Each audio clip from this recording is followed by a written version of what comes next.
All right, so I'm doing a 10-week video series. It's just 10 stories in 10 weeks of my parenting journey, some big lessons I've learned and some ways that I failed and had to learn from that. But today's story is the chicken coop story.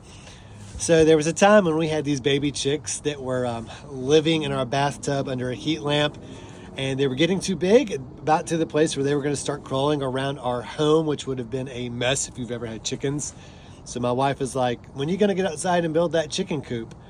And it was a Saturday and I was tired and did not want to be doing this work, but I went out there begrudgingly and I started building the coop. Well, my son Gus, who was 5 at the time, came up to me and said, "Dad, is there anything I can do to help you?" And, you know, I wanted to be a good dad and I wanted to include him even though I was in a bad mood. So I said, "Sure, son, you can help me dig the holes for these posts." And it took us about 20 minutes to dig these holes. And then I was just frustrated. I didn't want to have him there anymore. I said, "Son, go on, go play with your brothers. I got a lot to do and I need to get this done. So go on now." And I sent him away. Well, that night we had our normal bedtime question, which is, what is your favorite part of the day? But this night he asked me with a huge grin, "Dad, ask me what my favorite part of the day was." I'm like, "All right, son, what was your favorite part of the day?" And he said, "It was digging holes with you." Just smiling from cheek to cheek, from ear to ear. And man, it just hit me like I only gave him 20 minutes of my presence, and I wasn't even super nice at the time. That was his favorite moment of that day.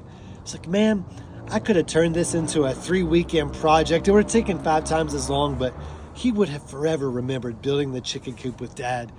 And I totally missed that opportunity.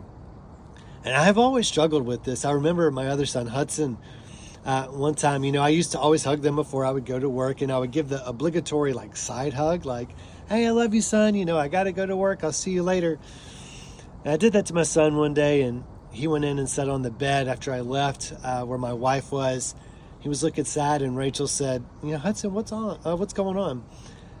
He said, "I just feel like when I hug Dad that my love doesn't go into him." And he knew that was his little 5-year-old way of saying, I know Dad's not being present.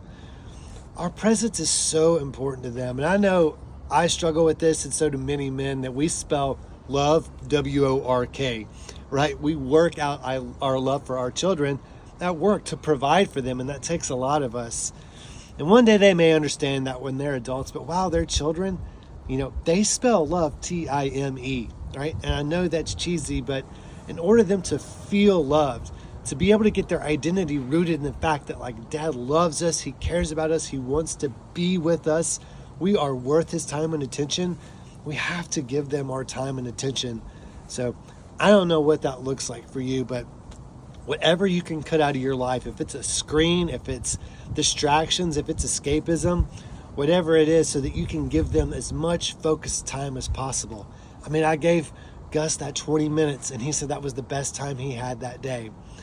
I would also encourage you to make steps to craft a life where you have more time. If you don't have a lot now, what can you do so that in 3 years, 5 years, and in 10 years down the road, you've got a life where you can be more present with your wife and with your kids or with your spouse. So that's my encouragement for you guys today.